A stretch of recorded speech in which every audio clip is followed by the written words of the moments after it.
Good afternoon, I'm Dennis Vitorian, and this is the 25th hour, helping you remember everything that happened beyond the 24/7 news cycle. Now, in this week's news for the week of March 7th to 13th, 2021, New York City is seeing movie theater and dining reopenings at increased capacity as more people get vaccinated. Cuomo's 9 lives are just about up with a 7th accuser and no Democratic support, and Biden celebrated his signing of his $1.9 trillion COVID relief bill into law.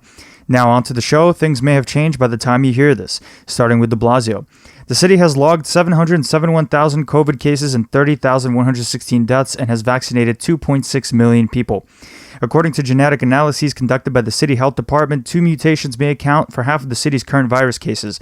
Dr. David Chokshi, the city health commissioner, said that a variant called B1526 was detected throughout the city and not clustered in just one community, appearing in 39% of samples analyzed, while another variant from Britain called B117 accounted for 12% of samples. Health officials are still saying that the mutations aren't overtaking the strength of the vaccines, proving a rosy picture for the city's recovery. The city's movie theaters reopened this past Friday, albeit with capacity restrictions, as vaccinated New Yorkers look forward to coming back to normal life, and struggling movie theater companies look forward to getting their stock prices back up.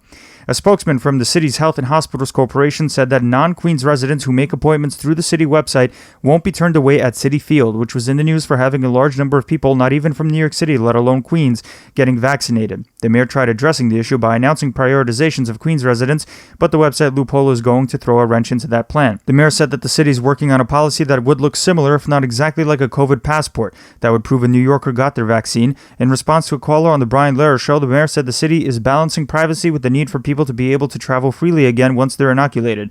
And while we're on the topic of people traveling freely, the mayor also mentioned his hatred for Governor Cuomo's lifting of a mandatory quarantine for those who have traveled around the U.S. domestically starting April 1st. I don't know if that's the state's idea of an April Fool's joke, the mayor said, continuing that it is absolutely the wrong thing to do. The state health department still recommends self-quarantining after domestic travel as a precaution.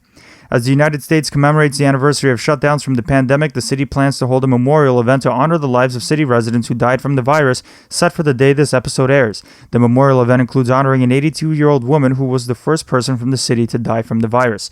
The city's former health commissioner, Osiris Barbett, said in a BBC documentary about the pandemic that de Blasio ignored her earlier warnings and said the procrastination in closing schools and initiating lockdowns cost thousands of lives.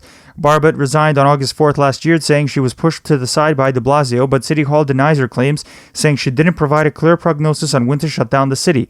The documentary aired on March 11th. A memorial meant to commemorate the pandemic's impact on New York City is slated to be built in Lower Manhattan neighborhood of Battery Park City, but the community says it isn't the right place for such a memorial. The neighborhood's Community Board 1 passed a resolution telling the city and state as much, citing the fact that Battery Park City already has a ton of memorials and that the community didn't take the biggest hit during the pandemic anyway. The mayor joined the bandwagon of Democratic officials calling on Governor Cuomo to resign in light of his nursing home data scandal and his increasing number of sexual harassment and assault claims. It's not 1, it's not 2, it's not 3, it's not 4, it's not 5, it's 6 women who have come forward. It's deeply troubling, the specific allegation that the governor called an employee of his, someone who he had power over, called them to a private place, and then sexually assaulted her is absolutely unacceptable. It is disgusting to me. And he can no longer serve as governor. It's as simple as that.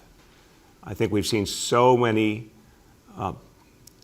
troubling things that have come out just in a matter of weeks, starting with the fact that thousands of people died in the nursing homes, and we still don't have the truth about that, and their families need and deserve the truth.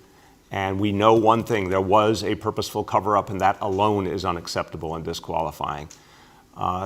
New issues obviously around the Tappan Zee Bridge, but these 6 women who have come forward with such powerful, painful stories, and particularly this most recent report, is just disqualifying. I believe in local control, and here's another case where New York City was not consulted, even though, we're one of the biggest cities in the world, and 43% of the state's population, we were not consulted. Of course I have concerns about this. Andrew Yang showed up as the top mayoral contender according to a WPIX News Nation Emerson poll, garnering 32%, with the Brooklyn Borough President Eric Adams receiving the next best 19% and former de Blasio council Maya Wiley coming in third at 9%. The survey was conducted at the beginning of March, however, so take heed. A news report published by the city goes into how Andrew Yang helped start a Manhattan charter school relevant to the discussion about how the mayoral candidate feels about building more charter schools around the city. The news outlet points to nonprofit records showing that Yang donated more than $140,000 to a charter school called the Equity Project, which operates on the principle of paying teachers six-figure salaries. Yang's campaign points out that he didn't donate to any other charter school and that he's friends with the school's founder, Zeke Vanderhoek. Freelancers Union endorses Maya Wiley and Andrew Yang for New York City mayor. The Freelancers Union was split down the middle when they voted for who should be endorsed by their union, with former city councilman turned executive director Rafael Espinal announcing that both Andrew Yang and Maya Wiley would be receiving the 500,000-member-strong union endorsement for mayor. Meanwhile, Eric Adams received the endorsements of two powerful unions, 32BJ SEIU and DC 37, representing the city's building service workers and city employees respectively. When it comes to tracking endorsements and campaign fundraising, it seems the race is tightening between three contenders in Yang, Adams, and Stringer, with Maya Wiley steadily coming up from behind. Former Citigroup executive Ray McGuire, who represents the Bloomberg wing of the New York City Democratic primary, announced he raised a fresh $2.5 million for his campaign.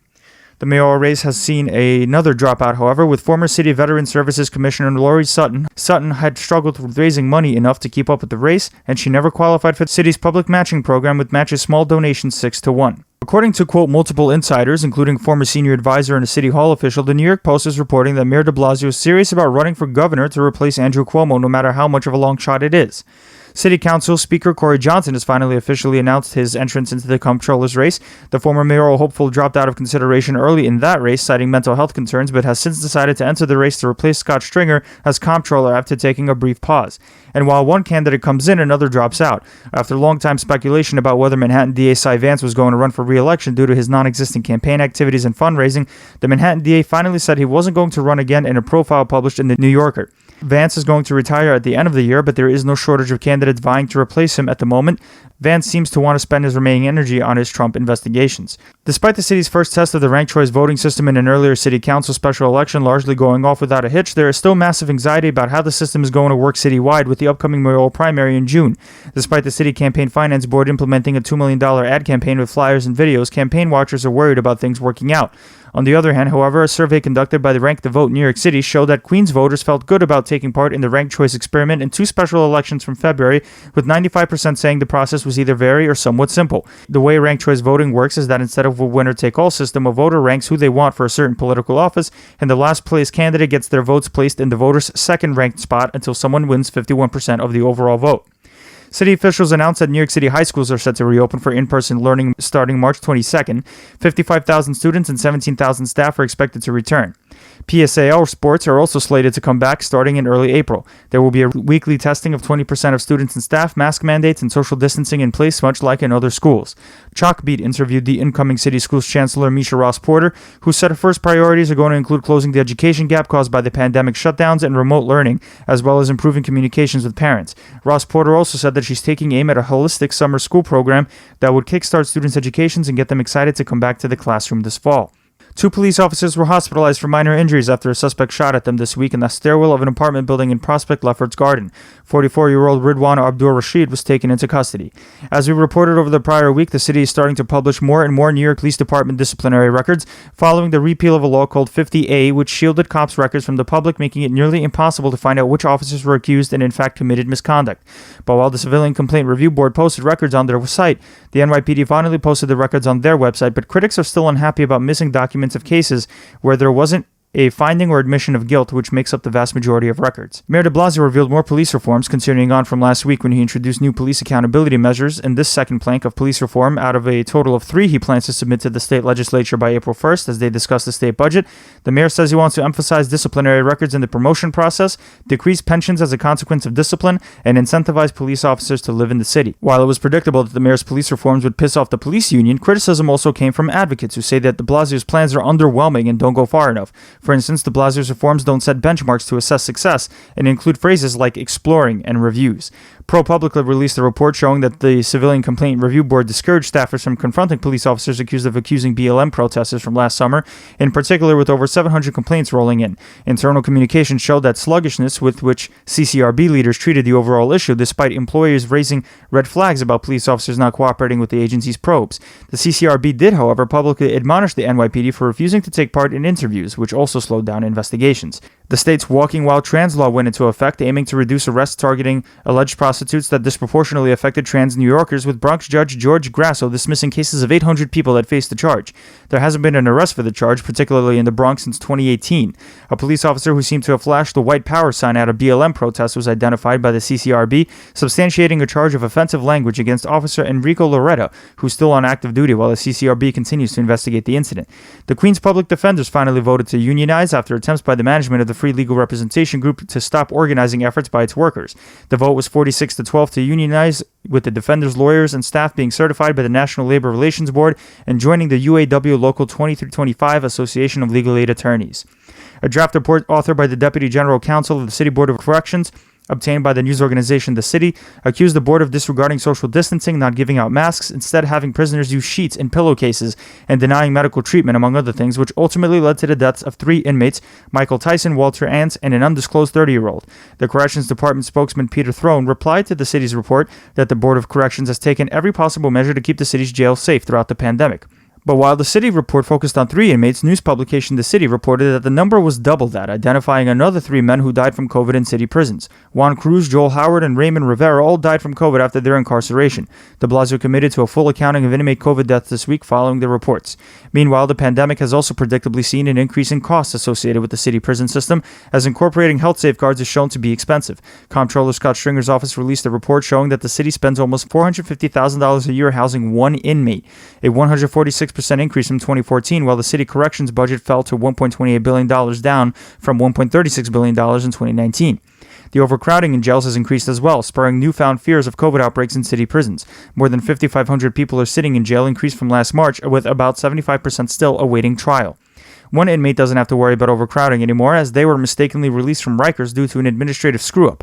Alleged murderer Christopher Buggs was released from Rikers after his virtual court appearance, where Brooklyn Judge Vincente Del Giudice shot down his bail application and gave Buggs a month-long contempt of court sentence for cursing at the judge. Someone working in an office somewhere in the corrections department recorded the contempt charge as the only thing holding Buggs, which subsequently led to his mistaken release. A manhunt is still underway for Buggs as of the time of this recording, and he is considered to be armed and dangerous. A coalition of 30 MTA watchdogs, advocates, and unions, coupled with state lawmakers, have called on the legislature to reverse a $160 million cutback from the city transportation system. Although the governor included the cuts in his executive budget, state lawmakers agreed to a 5% cut to the MTA's budget. The MTA could probably find more money to use if it cracked down on overtime abuse. Even though the MTA said that overtime dropped slightly to $1.1 billion, it's still significantly higher than earlier numbers from 2014, showing $849 million in overtime paid out to employees. Real estate companies are reporting surging sales for suburban homes in New York. A Douglas Elliman real estate report released in February showed that contracts for real estate sales increased by 73% from last year. Low mortgage rates, city residents moving away, and remote work being allowed as a normality of life were cited as factors for the jump in property sales. An effort is underway to cap the development of the Cross Bronx Expressway, which has been shown, according to a recent report, to produce massive amounts of air pollution because of high amount of traffic in the area compared to how many residents live nearby. A report by the Mott Haven Herald highlighted activists' attempts to increase green space, such as parks and an amphitheater around the expressway, pointing to the potential to change the neighborhood's health profile if the highway was capped. In other news, settlement talks between activists and the utility National Grid collapsed as the activists, including Comptroller Scott Stringer, walked away from a meeting discussing National Grid's agreement with the Public Service Commission to take $20 million dedicated to a clean energy fund and applying it to programs meant to increase gas line hookups, while activists say there was already money set aside for that, and that taking away the clean energy fund money is just going to be used to increase the rates on National Grid customers, despite what the utility says. Former President Trump returned to New York City for the first time since leaving the White House this week, the Daily News reported. Trump spokesman Jason Miller refused to say why Trump was in town, but other reporting indicated it was to get a briefing on how his business is doing. While Trump was apparently receiving a business briefing, city prosecutors were still hard at work investigating Trump's business dealings, which expanded to include loans used to build the Chicago Tower and loans given in exchange for an easement allowing Trump to build his Seven Springs estate in New York. Trump's former personal lawyer and so-called fixer, Michael Cohen, came back for an 8th interview with prosecutors, as Cohen is on probation for his own campaign finance and fraud convictions. Moving on to Cuomo, New York State has logged 1.73 million COVID cases and 48,277 deaths. The state has administered more than 6 million total doses of the COVID vaccine. Governor Cuomo announced that indoor dining in New York City can go to 50% on March 19th and that domestic travelers to New York State will no longer be required to quarantine starting April 1st, as we mentioned earlier. The governor also signed a bill that would give 4 hours of paid time off per vaccine shot and expanded rapid testing sites to accommodate the return of larger reopenings for weddings, catering events, and small entertainment venues next month. People will be able to download an app called Excelsior Pass, which allows employees to scan someone's vaccination status to make sure no outbreaks occur. Cuomo did say, however, that the state has to meet the moment in order to keep up with President Biden's goal to make all adults eligible for a vaccine by May 1st, as the president recently announced he's mandating states to do so in his speech touting the passage of his COVID relief bill. Right on cue, Senate Majority Leader and New York Senator Chuck Schumer announced that there will be 100 new federal vaccine sites opening across the state, focused largely on low-income areas and minority communities meant to combat the vaccination disparity among those populations. Governor Cuomo signed a bill sent to him by the state legislature revoking his emergency powers and has also let New York restaurants, with the exclusion of New York City, increase their capacity up to 75% starting March 19th. Cuomo can't release any more brand new mandates but can still alter existing ones, hence allowing changes in capacity.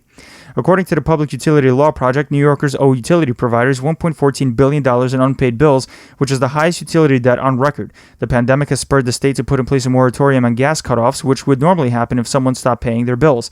But the moratorium is set to end at the end of March, with the expectation that it'll be renewed. In the meantime, the state's Shinnecock Nation Native American tribe is expected to get anywhere from $2.4 million to $6 million as a result of the recently passed COVID relief bill, which would be used to help with rent, utility bills, providing students with computers for remote learning, groceries, healthcare, and tribal salaries, according to Shinnecock Council of Trustees Chairman Brian Polite. The governor also said that an increase in taxes is on the table, even though the state is getting $12 billion in federal aid under Congress's COVID plan. In a press call with reporters, Cuomo said that there's a $15 billion deficit to make up, necessitating possible tax increases. Crain's New York published a report positing whether Cuomo is going to have to approve more wealth taxes as his leverage over budget negotiations continue to dwindle, with each sexual misconduct allegation coming out against him. But the saga over Cuomo's scandals continues. The Wall Street Journal reported that Cuomo's inner circle have been hard at work trying to save Cuomo's butt, and if it's not to gather dirt on his accusers, as we've mentioned in a bit, it was to derail the full scope of Cuomo's nursing home death data cover-up. New York officials had tried to pressure Trump CDC Director Robert Redfield and Centers for Medicare and Medicaid Services Administrator Seema Verma last June to divulge what their numbers were going to be on how many nursing home residents died from COVID in New York State. But once it was shown that the federal numbers were going to be lower than even the state's count, Cuomo's staffers relented. Congress hasn't forgotten Cuomo's nursing home scandal, with officials from the CDC and the Centers for Medicare and Medicaid Services showing up to speak with Republican staff from the House Ways and Means Committee, which makes decisions regarding tax laws. Advocates call out Cuomo for creating COVID-only nursing homes and not telling residents or families. Critics have told The Gothamist that the Cuomo administration had also discreetly moved COVID-positive nursing home residents to so-called COVID-only nursing homes without consulting with residents, their families, or public officials. The state said that the actions were necessary in order to maintain hospital beds for acute care patients, but officials pointed out that some of the nursing homes the state moved residents to had poor ratings in the first place. Cuomo is now facing a seventh accusation against him as he refuses to resign. The seventh accuser, an unnamed woman confirmed by the Times-Union, said she was summoned to the governor's mansion late last year to help Cuomo with work and allegedly groped the woman without her consent. Cuomo denies the accusation and was later reported that the same incident was referred to the Albany police, who did not receive a formal complaint from the woman, but they did speak to her lawyer offering services to the woman. Cuomo released a defiant statement against resigning, saying that he wasn't going to bow to cancel culture and that an investigation should be carried out. Let the review proceed. I'm not going to resign. I was not elected by the politicians. I was elected by the people. Part of this is that I am not part of the political club. And you know what? I'm proud of it. This is all that I'm going to say on this topic at this time. I made a promise to the people of the state. I have a job to do. I've been doing it for 11 years. This is probably the most critical time in the state's history. I won't speculate about people's possible motives, but I can tell you, as a former attorney general who's gone through this situation many times, there are often many motivations for making an allegation. And that is why you need to know the facts before you make a decision.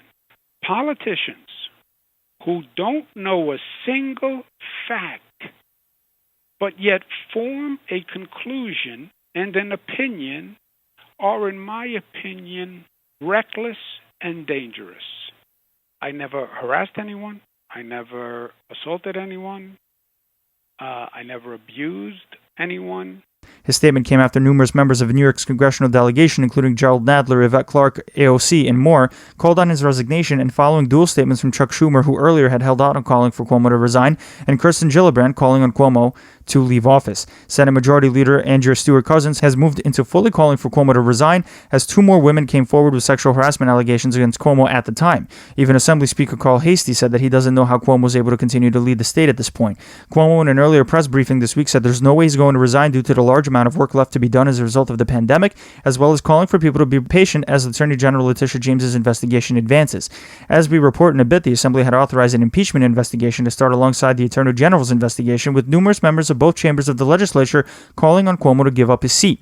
Cuomo has been particularly outspoken against one of his accusers, Karen Hinton, who was Cuomo's former press aide, saying Hinton is using the moment for political gain. In response, Hinton said that Cuomo fears the truth the most. The first accuser, Lindsey Boylan, said that she was going to work to bring Cuomo down as well. Attorney General Tish James has come out to announce who's going to lead the investigation into Cuomo's sexual harassment allegations. June Kim, a former federal prosecutor, and Ann Clark, an employment discrimination attorney, were tapped by the state attorney general to be in charge of the probe. As the investigation begins to roll out, critics are saying that calls for due process reveal a double standard only available for Cuomo himself, as the governor has made those accused in the past of sexual assaults face the music almost immediately. Meanwhile, Cuomo's book publisher has paused promoting his recent COVID leadership memoir, saying that it wasn't going to continue in the face of investigations into Cuomo's handling of nursing home death data. The relatives of those who died in nursing homes have also demanded Cuomo's resignation, along with New York's National Organization for Women. Cuomo's top lawyer, Kamiki Gibson, has left her position for a job at a nonprofit, as other staffers also leave in the midst of Cuomo's political implosion. As we mentioned a bit earlier, Cuomo's staffers were on the hunt for dirt against his accusers, calling around to public officials to gauge their support for the governor, as well as calling former staffers who may know anything about the female aides that used to work for the governor who are now accusing him of misconduct. SUNY Chancellor James Malatras is also in the spotlight for helping write a report that undercounted COVID nursing home deaths, dragging him into questions about what he knew and when he knew it, while still receiving the support of the SUNY Board of Trustees. Protesters were arrested in front of Cuomo's Midtown Manhattan office this week. New York Republicans are feeling emboldened seeing the state Democrats' leader being brought down by their own, with former Westchester executive and gubernatorial candidate Rob Astorino looking to see if he can make another run at the executive mansion, and New York GOP leader Nick Langworthy is taking aim at Lieutenant Governor Kathy Hochul for what he calls BS statements about supporting an investigation against the governor. And if you're collecting mini scandals associated with Cuomo, WCNY reported how Charlie King, a Cuomo ally and partner at Mercury Public Affairs, was involved in directly releasing a statement from numerous minority clergy members rejecting calls for Cuomo to resign before Letitia James's investigation was complete, making it seem the governor's office was making the statement for them. The state's disability service providers are accusing the state of taking $400 million in federal aid meant for them to provide housing and supportive services to the intellectually and developmentally disabled. New York Disability Advocates President Tom McAlvena said that the providers haven't seen any money from last year's federal appropriations to take care of the disabled, while the state budget office spokesman Freeman Cloppett denied there was any withholding of federal money. A report published by the Times-Union shows that technical parole violations that re-imprison people cost state taxpayers $683 million, with the cost being associated with rehousing parolees in jail. The Times-Union reported how structural problems on the Mario Cuomo Bridge led to a cover-up of the issues for the replacement of the Tappan Zee Bridge. A whistleblower, former safety manager James McNall, revealed state officials were aware of the bridge's weak structural integrity, including broken bolts that hold up various elements of the bridge. Due to service cuts put in place by the Long Island Railroad Monday morning, riders overcrowded into existing trains, leading to an obliteration of social distancing rules. LIRR President Phil Eng downplayed the situation, saying that most trains were running less than half full, but did say a train will be added at Ronkonkoma and Babylon. The LIRR later announced that weekday service was returning. In Rochester, a body cam video of a woman accused of shoplifting was tackled and pepper sprayed as she was with her 9-year-old child has sparked vile criticism against an already under-sieged Rochester Police Department for their handling of the Daniel Prude case. The interim chief of police said the department is investigating the episode. Turning to the Daniel Prude case, where Prude suffered from a mental health episode and was met with a spit bag over his head from police officers and being held down against the ground, leading to his death, the Rochester City Council's investigation into how Mayor Lovely Warren handled the case accused her of lying about certain details of the situation. Specifically, the investigation so far has shown that Warren knew of Prude's case, when it happened, and how it happened, despite saying she didn't know about Prude's death for months, and then later saying the police misled her about the situation. Moving on to the state legislature. Bills introduced in both the State Assembly and Senate aim to open the MTA's bridges to bikes and pedestrians, including the Brooklyn to Staten Island Verrazano Bridge. Senator Alessandra Biaggi and Assemblywoman Jessica Gonzalez Rojas introduced simultaneous bills that would make the MTA form a commission to study how to achieve the goal of making a bike and pedestrian path on their bridges. In the Assembly, as mentioned earlier, Cuomo is now facing an impeachment investigation from the state legislature, with the Assembly in particular authorizing the probe and forming an impeachment committee. The last time a New York governor was impeached was in the early 1900s. More than half of New York's Democratic legislators are calling on Cuomo to resign now, making it even more untenable for the governor to hold on to power. In the meantime, on the budget front, advocates are calling out the state assembly for not being as progressive as the Senate regarding its budget proposals, which has to be passed by April 1st. Advocates point to a lower tax increase than what is being proposed in the Senate and are worried that Assembly Leader Carl Hastie will be more amenable to agree with the governor's proposed budget numbers than Senate Majority Leader Andrea Stewart Cousins. As we mentioned earlier, there's anxiety over how the ranked choice voting system is going to look at a mayoral level. Now Queens Assemblyman Daniel Rosenthal introduced a bill that would break down the results of a post-ranked choice election so that voters understand how the process went, including how all of the candidates ended up being ranked. And don't forget about pot. Assembly Majority Leader Crystal Peoples-Stokes said this week that a deal is close on legislation legalizing marijuana in New York. State Democrats are working on how to use the tax revenue that would come about from marijuana sales. Moving on to the state judiciary. In-person civil jury trials are set to continue on March 22nd, Administrative Judge Lawrence Knipple said in a memo. The upstate town of Riverhead is suing a bunch of utility companies for allegedly selling toxic chemicals that ended up leaking into the local drinking water. 3M DuPont are among the companies sued in the Erie County District Court, and that the companies have been carrying out the lack of testing for 50 years. A top New York City lobbyist finally settled an ethics case that started from an investigation into Mayor de Blasio's fundraising. Suri Kassir, who used her company to pay a nonprofit called One New York, created to support initiatives like Universal Pre-K, but critics lambasted as a slush fund and a landing spot for donors' funds, settled to pay the Joint Commission on Public Ethics $5,000 to close her case. The owner of Bumpy's Polar Freeze in Schenectady, New York, David Elmendorf, allegedly made racist taunts to protesters by calling them the N-word and waving around his gun, followed by wrongly calling the cops on them, according to a filing by Attorney General Letitia James in Schenectady Supreme Court. Elmendorf was being charged under a new law passed after the Amy Cooper Central Park incident, where a white woman called the cops on a black birdwatcher on false pretenses. The First Department Appellate Division Appeals Court dismissed a ruling in a former Brooklyn Assistant District Attorney's defamation lawsuit against a Daily News reporter who said she was sexually assaulted by the former prosecutor. Chrismy Segal argued that the female reporter showed her actual malice, an element of defamation against Segal, in her police report. But Appeals Court Justice Sally Manzanet-Daniels reversed that decision in her opinion from the court, saying that the lower court was eliminating a qualified privilege for sexual assault victims from reporting the alleged assault. Moving on to Biden. Biden has finally signed his $1.9 trillion COVID relief bill, which provides $1,400 stimulus checks, $300 a week unemployment assistance through September 6th, expands the child tax credit, and provides funding for state and local governments to supplement their vaccine distribution and tax revenue. Stimulus payments are subject to narrowing eligibility guidelines and have gone out as soon as this weekend. The president came out to give his first primetime speech heralding the passage of the bill, highlighting a few key points. He ordered that states make all adults eligible for COVID vaccines by May 1st, and that if all goes well, people might be able to safely gather for July 4th in their own backyard. He also demanded an end to Asian American hate crimes and more. A year ago, we were hit with a virus that was met with silence and spread unchecked. Denials for days, weeks, then months. Too often, we've turned against one another. Vicious hate crimes against Asian Americans who've been attacked, harassed, blamed, and scapegoated. It's wrong, it's un-American, and it must stop. And for all of you asking when things will get back to normal, here is the truth. The only way to get our lives back, to get our economy back on track, is to beat the virus. That's why I'm using every power I have as President of the United States to put us on a war footing to get the job done. I said I intended to get 100 million shots in people's arms in my first 100 days in office. Tonight, I can say we're not only going to meet that goal, we're going to beat that goal, because we're actually on track to reach this goal of 100 million shots in arms on my 60th day in office. Tonight, I'm announcing that I will direct all states, tribes, and territories to make all adults, people 18 and over, eligible to be vaccinated no later than May 1. We're going to go from 1 million shots a day that I promised in December, before I was sworn in, to beating our current pace of 2 million shots a day. I will not relent until we beat this virus. But I need you, the American people. I need you. beating this virus and getting back to normal depends on national unity. And national unity isn't just how politics and politicians vote in Washington, or what the loudest voices say on cable or online. Unity is what we do together as fellow Americans. Because if we don't stay vigilant and the conditions change, then we may have to reinstate restrictions to get back on track. And please, we don't want to do that again. If we do this together, by July the 4th, there's a good chance you, your families and friends will be able to get together in your backyard or in your neighborhood and have a cookout or a barbecue and celebrate Independence Day. After this long, hard year, that will make this Independence Day something truly special.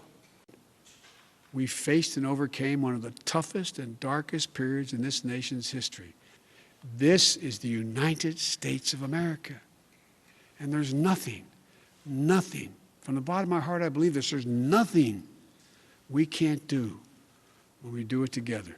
The White House is now planning a cross-country tour touting the COVID relief bill to explain its benefits, and a strategy from the Biden team that thought it was a mistake when Obama didn't tour the country when he signed the Affordable Care Act. Earlier in the week, Biden had announced a plan to purchase another 100 million Johnson & Johnson vaccines as the one-shot dose has become more popular. As the country gets more vaccinated, U.S. officials are warning Americans to look out for disinformation campaigns that are spreading false info regarding vaccines, with the biggest source coming out of Russia, according to the State Department's Global Engagement Center, citing 4 publications fronting for Russian intelligence that overemphasize side effects, efficacy, and lies about the vaccine approval process. President Biden is also getting pressure from banks to extend the Paycheck Protection Program, which loans out billions of dollars to businesses ahead of its March 31st expiration date. Key congressional lawmakers indicated they're working on passing an extension. The CDC came out with new guidance this week about how vaccinated Americans can live after they've gone through their inoculation regimens, including recommending that those who have been vaccinated can gather in their homes with other vaccinated people, and that vaccinated high-risk individuals like grandparents can safely visit low-risk unvaccinated people like their young grandkids. Those who are vaccinated and find themselves around crowds of unvaccinated people should still wear a mask and practice social distancing. And in optimistic news, hospitals around the country are reporting that the worst of the pandemic's third wave, stemming from a post-winter holiday season, is over. According to Health and Human Services data, the number of hospitals with more than half of its patients having COVID dropped from 193 to 10 in January. Meanwhile, Dr. Anthony Fauci, the infectious disease expert, has taken an outsized role in the White House, with some calling him Biden's COVID whisperer, guiding the president's response to handling the pandemic. While Fauci expresses the same optimism as the president as more vaccines get sent to the states, he said this week that we're not in the end zone yet. An event that was originally scheduled with the White House, Johnson & Johnson, and Merck had to be moved this week after a report that the facility hosting the event, Emerent Biosolutions Incorporated, was criticized for anthrax vaccines it developed for the federal government, prioritizing that over PPE during the beginning of lockdowns. The president held the event on March 10th at the White House instead. Vice President Kamala Harris announced this week that $250 million was pledged specifically to address inequities in the government's COVID response, specifically to encourage underserved communities to get vaccinations and adopt safety practices. The money will be released as federal grants to community organizations and is being run by the Department of Health and Human Services Office of Minority Health. The pandemic has forced the FDA to decrease their drug company inspections due to the pandemic's restrictions, delaying new drug approvals and imperiling existing drug supplies. The FDA has only done 52 inspections on pharmaceutical plants between March last year and October, compared to 400 inspections during those months in 2019. The U.S.'s booster vaccine rollout on the recently passed COVID relief bill have boosted the world's economic outlook, according to the Organization for Economic Cooperation and Development, saying they expect the world to grow 5.6% and expand 4% next year in economic terms. Andy Slavitt, the White House COVID senior advisor, said that he would tip his hat to Trump's Operation Warp Speed this week, giving credit to the program started under the previous administration to prioritize vaccine manufacturing and distribution, despite the Biden administration also saying that what they inherited in terms of a distribution plan was a mess and dismal failure. Biden is enjoying broad support for how he's handling the pandemic, with a CBS poll released this week showing 67% support from Americans saying Biden's doing a good job on the pandemic front, and an NPR poll giving Biden a 62% approval rating on his COVID response. New guidelines released by the U.S. Preventive Services Task Force say that yearly lung cancer scans are now advised for people under 50 years of age and over with shorter smoking histories, lowering the age from when screening should start, and has also opened up the scans to women and minorities that would have otherwise not have had their cancers detected under the older regime. This week's unemployment numbers show that claims fell to 712,000, the lowest number since November 2020, down from 754,000 last week. The economy is slowly recovering from the pandemic that started over a year ago.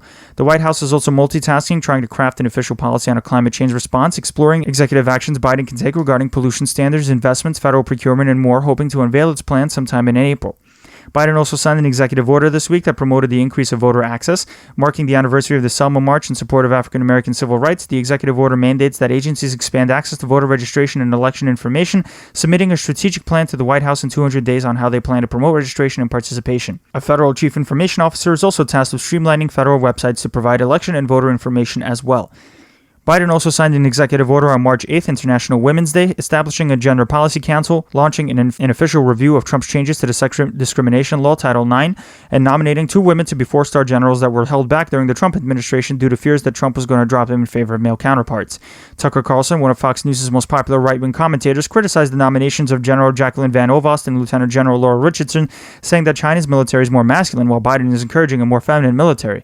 Pentagon spokesperson John Kirby heralded the military's diversity as one of the U.S.'s greatest strength and said the military doesn't take its advice from a talk show host or the Chinese military. First Lady Joe Biden also honored women from 15 foreign countries to commemorate March 8th, recognizing 21 women at an event at the State Department and giving them the International Women of Courage Award. The White House is also battling a serious situation at the border, with a record surge of unaccompanied migrant children showing up. The number of kids detained at the border has tripled in 2 weeks, with the U.S. having a hard time finding space for all of them. Although federal law says migrant children can't be detained for more than 72 hours, the average amount of time the Border Patrol has detained them went up to 107 hours, according to their internal records. There are now approximately 3,250 migrant children staying in federal border facilities, some meant for housing adults. Biden took other actions on immigration this week, giving temporary protected status to thousands of Venezuelans who fled political turmoil from their home country, and dropping a policy passed during the Trump administration mandating that immigrants who would need to be on government assistance would have their immigration status denied. The White House also reversed a Trump policy that would deport caregivers of migrant children that came with them over the border. The Washington Post reported that Biden hasn't given a press conference as early as some of his predecessors, pointing out that in almost 2 months, Biden hasn't answered the press's questions. Press Secretary Jen Psaki said that Biden will hold his first news conference before the end of the month.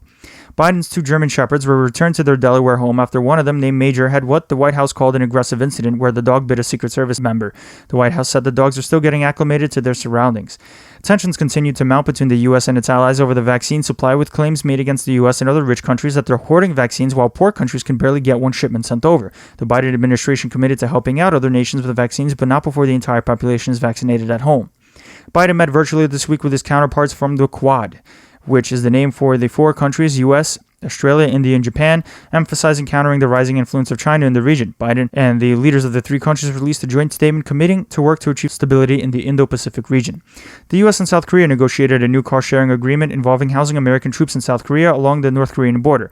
Ever since the Korean War, the U.S. is committed to assisting South Korea with keeping the peace with its North Korean counterpart, and Trump raised issues with how much money the U.S. was doling out, keeping its troops there. The new accord, agreed to in principle by the Biden administration and the South Korean government, increases the South Korean contribution to housing American troops until 2025. Biden reached a similar agreement with Japan last month. Continuing the diplomatic tango with China, the U.S. blamed China for a massive hack against Microsoft and solidified its official position that China is committing genocide against the Muslim Uyghur population in the Xinjiang region, while also trying to engage in climate change policy. In Afghanistan, Secretary of State Blinken is keeping May 1st as a tentative date to withdraw American troops and strike a peace agreement with the Taliban, but hopes aren't high to see American troops leave the Middle Eastern country anytime soon. The U.S. invaded Afghanistan in 2001 following the 9/11 attacks, with then-President Bush blaming the country for housing al-Qaeda operatives that launched attacks on the U.S. from there. Ever since, American troops have stayed in Afghanistan, overseeing a reworking of the government there and attacking what the military calls to be guerrilla terrorist cells in the region.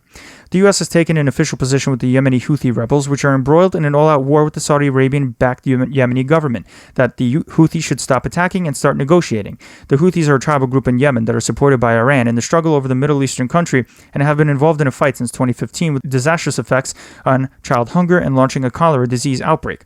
The international agreement between Iran and the remaining nations that signed onto the 2015 nuclear accord is in jeopardy as a standoff between the U.S. and Iran on coming to the negotiating table over Iran's nuclear program in exchange for easing sanctions against Iran puts the whole thing up in the air. Iran has steadily built its nuclear program back up following Trump's reneging on the deal reached during Obama's time, reaching about 20% enrichment of uranium, but needing to enrich 90% for it to become weapons grade. Iran said that removing sanctions put back in place by Trump was a prerequisite for sitting down with U.S. officials, but Biden refuses to do so without Iran pulling back its nuclear program. The U.S. held its first security meeting with Israel almost 2 months since Biden became president this week. U.S. National Security Advisor Jake Sullivan met with Mayor Ben Shabbat on the Israeli side, with the 2 men talking about regional issues countries, especially Iran. The Israeli government, led by longtime Prime Minister Benjamin Netanyahu, were against the Iranian nuclear deal in the first place, saying that Iran was continuing to enrich its nuclear program no matter the deal they were crafting with surrounding nations, and pointing to Iran's position against Israel's right to exist. Former Vice President Mike Pence is set to give his first speech since leaving office next month at a Christian nonprofit in South Carolina. Pence's speech will take place during the Palmetto Family Council dinner and will focus on what he calls accomplishments during the Trump administration. Former President Trump and the Republican National Committee have been in a bit of a tussle this week, with Trump going right after the Republican campaign arm's donor base and complaining about his Republican rivals using his name to support their candidacies. Trump's lawyers sent the RNC a cease and desist letter forbidding his hated Republican opposition from using his name or likeness in their campaigns, and after the RNC initially brushed off the letter, it took actions to appease Trump, like moving a portion of its upcoming spring donor retreat to Mar-a-Lago in Florida, the site of Trump's new home and his long-standing golf resort, despite Trump continuing to make direct appeals to Republican donors to donate directly to his political action committees and not the RNC. Meanwhile, the investigations against the former president continues in other places besides New York, as Georgia revealed new details about a call between Trump and the election officials to find him more votes during the 2020 presidential election, and the U.S. Army reviewing their investigation into Trump's former National Security Advisor Michael Flynn's dealings with Russia and a foreign company. In his call with the Georgian Secretary of State, Trump continued to falsely claim he won the 2020 presidential election and told the chief investigator Francis Watson he will be praised, quote, when the right answer comes out. Georgia's Fulton County's District Attorney Fannie Willis has launched a criminal investigation into efforts to interfere in the state's 2020 election. The Defense Department's Inspector General has also released a report concluding its investigation into Michael Flynn's acceptance of Russian and Turkish money, sending its findings to the Army, which will decide whether it will place thousands of dollars of penalties against the former general. Flynn is a major backer of Trump's, who was fired earlier in the Trump administration for lying about his communications with the Russian government during the Trump campaign in 2016, and also pardoned Flynn against charges that he lied to the FBI. Moving on to Congress, bolstered security around the Capitol building and other security recommendations were announced this week, with National Guard Lieutenant General Russell Honore calling on Congress for hundreds more police officers, mounted units, adding mobile fencing around the Capitol, and more. Some lawmakers have become impatient with the increased security around the Capitol put in place since the January 6th insurrection incited by former President Trump, saying that it's not necessary anymore. Meanwhile, federal prosecutors have continued their cases against rioters that broke into the Capitol that day, calling it the largest and most complex series of cases in U.S. history, necessitating a slowdown. The FBI is also building a complicated conspiracy case against the right-wing Oath Keepers group, which planned for a more deadly Capitol attack. But despite the corporate backlash against lawmakers that still voted against Biden's Electoral College certification, and even Trump's former acting defense secretary Christopher Miller blaming the former president for the riot this week, Republican donations keep surging. In the House Democrats had approved the $1.9 trillion COVID relief bill that Biden signed at the end of the week, approving changes made to the Senate, including taking out the increased minimum wage measure and changes to who qualifies for stimulus payments and unemployment assistance. The House had also struck a bipartisan agreement on extending the PPP loan program mentioned earlier, extending loan application deadlines to May 31st so that businesses can stay propped up amidst losses caused during the pandemic before the House broke until their return in the middle of April. House Republicans called on their Democratic counterparts this week to launch a congressional investigation into how school closures impacted disabled children's education, writing in a letter to 4 Democratic chairmen of committees that could have jurisdiction over educational legislation. Republicans assert that closing schools during the pandemic has caused more harm than good and have pushed for a more aggressive reopening plan. The House also passed a bill this week meant to protect labor unions' efforts to organize without corporate interference. The PRO Act would allow unions to override so-called right-to-work laws in states that allowed workers to opt out of paying union dues if they didn't want to be represented by a union despite receiving collective bargaining benefits, prohibiting mandatory corporate meetings meant to dissuade workers from organizing, allow new unions to settle negotiations and arbitration, establishing financial penalties against companies interfering in union organizing, and much more. The bill sees a high obstacle in the Senate where a supermajority will be necessary to pass the measure. The House passed 2 gun reform bills this week too, aiming to expand background checks on firearm sales or transfers and closing what's called the Charleston loophole, letting licensed gun owners get around background checks, which is what South Carolina shooter Dylan Roof used to get his guns before killing 9 people in a black church in 2015. The bills again face steep challenges passing in the Senate. New York City Congress members are going to try again to pass a bill that would prohibit all non-essential helicopter flights over New York City, with helicopter noise complaints being a big issue in Manhattan, and the NYPD using helicopters to scuttle protesters like they did last summer during BLM demonstrations. The Daily Beast reported this week that Texas Republican Congressman Dan Crenshaw, who you may recognize as the eye patch-wearing rising star in the GOP, didn't report stocks that he purchased while Congress debated a COVID relief measure. The Stock Act requires lawmakers to disclose their securities trading. Crenshaw later amended his disclosure reports to include the purchases of stocks. Arizona Democratic Congresswoman Ann Kirkpatrick announced that she won't seek re-election, saying that she's setting a term limit against herself and saying she wants to spend more time with her grandsons. Kirkpatrick represented 2 different Arizona counties over 5 terms, totaling approximately a decade. She most recently tried running for the Senate seat vacated by the passing of late Senator John McCain, but lost. Over in the Senate, here's the latest news this week on Biden's Senate nominees. Merrick Garland finally started his first day on the job as the new Attorney General. Biden's choice to lead the number 3 seat in the Department of Justice, Vanita Gupta, apologized earlier this week for her tweets against Republicans over the past 4 years. Defense Secretary Lloyd Austin urged Senator Joe Manchin to support the nomination of Biden's pick to lead the Pentagon's policy office, Colin Kahl, over Republican opposition against his tweets and statements against Republicans over the past 4 years. Republican Senators Steve Daines and Cynthia Lummis both placed a hold on the nomination of Interior Secretary nominee Deb Haaland, forcing a debate on the Senate floor that would prolong Haaland's Senate confirmation as the first Native American Secretary of the Interior.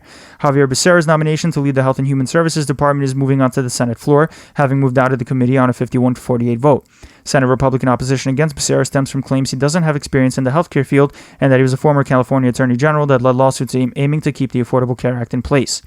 Senate Democrats are now debating what should be the next big legislative package that could land on Biden's desk, specifically using the same budget reconciliation rules that let the COVID relief bill pass on the simple majority vote, bypassing the required supermajority required to pass bills due to potential Republican use of the filibuster, a legislative maneuver that slows down debate until 60 votes clear the conversation. Infrastructure just might be the answer to that question, as Democrats want to pass a package aimed at fixing America's aging roads and bridges, as well as providing millions of jobs that can kickstart the economy. Trump tried passing an infrastructure package during his time, but a Republican Congress couldn't muster enough support to pass a bill. Senators are thinking about canceling daylight savings time. Haters against the practice of springing an hour back and forth before and after winter, including Senator Marco Rubio and a bipartisan group of 6 other senators, would end the time jumps.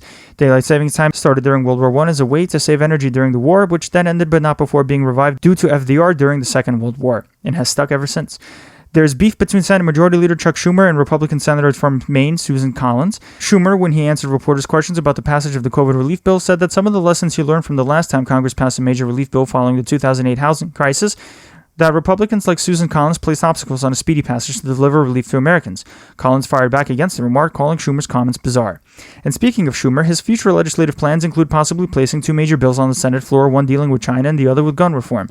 The first bill would try to bolster U.S. manufacturing supply chains to counter China's rise in dominance in those fields, while the gun reform measure follows the House's passage of loophole closures and expanded background checks, although that measure most certainly hits a wall when taking the filibuster into account. West Virginia Democrat Joe Manchin, who's enjoying his power being a moderate in a 50-50 Senate, made comments about how he can agree in a potential reform of the filibuster process since he has been steadfastly against getting rid of the obstructionist policy altogether, citing its historic practice as being part of the Senate's deliberative process, saying he would probably be in favor of the filibuster returning to its roots of requiring lawmakers to make speeches against legislative proposals for as long as they could before they literally gave out, opening up a way for the Senate to take up a bill eventually. The current filibuster practice simply starts from any lawmaker's opposition to a bill requiring 60 votes to end debate. And Republican Senator from Missouri Roy Blunt announced he won't run for re-election in 2022, joining 4 other Republican senators that said that they're retiring. Blunt has been a congressman for 14 years before becoming a senator in 2011. Moving on to the federal judiciary, the Supreme Court dismissed the last 3 cases dealing with Trump's appeals stemming from the 2020 presidential election. It didn't release a comment rejecting his appeals, but the court had already ruled against Trump in his attempts at claiming fraud in individual battleground states and how they performed their elections. The Supreme Court had also ruled in favor of Christian students that said they were silenced on the campus of Georgia's Gwinnett College when the college interfered with their pamphlet handouts despite the students successfully acquiring the permit to do so. The case allows the students to go after the college in court for nominal damages, which could amount to a trivial amount of money. Chief Justice John Roberts was the sole dissenter in the case for the first time since he joined the court in 2005, saying that the case was moot, considering the school actually changed its actions and let the students graduate. In national news, U.S. COVID vaccinations continued to hit records this week, but with vaccine-skeptical Trump country posing a challenge to an immunization push. The Smithsonian obtained the vial from the first U.S. COVID vaccine dose, and several countries around the world have suspended the use of the AstraZeneca vaccine over a blood clot potential side effect. California Governor Gavin Newsom is potentially facing an actual recall after recall leaders say they have enough signatures to trigger an election. In Minnesota, George Floyd's killer, police officer Derek Chauvin, is finally facing his murder trial after a brief delay about whether third-degree murder charges should be included in the overall counts against him. But then the judge approved jury selection regardless, with Chauvin's lawyer saying that they're going to appeal the judge's decision to add the third-degree murder charge. Meanwhile, the city of Minneapolis reached a $27 million settlement with George Floyd's family, reaching a record for a civil payment paid out to victims of police brutality. And in Arkansas, Governor Asa Hutchinson signed a bill into law that would ban all abortions in cases where it's necessary to save the life or preserve the health of the fetus or the mother. And the only possible exceptions are situations of rape or incest. And how can I not talk about Prince Harry and Meghan Markle's interview with Oprah, where Meghan Markle laid out accusations of racism against the royal crown in Britain, including suicidal thoughts that she had as a result of the pressure that the royal family was putting her under as being a new member of the family. And when Meghan Markle approached the royal family about addressing her mental health concerns, she told her royal family apparently told her that the institution doesn't support her getting mental health services because it would make the institution look bad. After a brief pause where the royal family didn't say anything in reaction to Meghan Markle's and Prince Harry's interview with Oprah, the royal crown released an official statement saying that it takes racism very seriously. That's it for this week's episode of the 25th Hour, helping you stay on top of the 24/7 news cycle. Please make sure to rate, review, and share us on all of your social media platforms and wherever you get your podcasts so that we can become the top New York City political podcast showing up on your feed. And don't forget to become a patron today at patreon.com/the25th Hour News. Your support helps us deliver the news in this weekly format. Thank you, and we'll see you next week.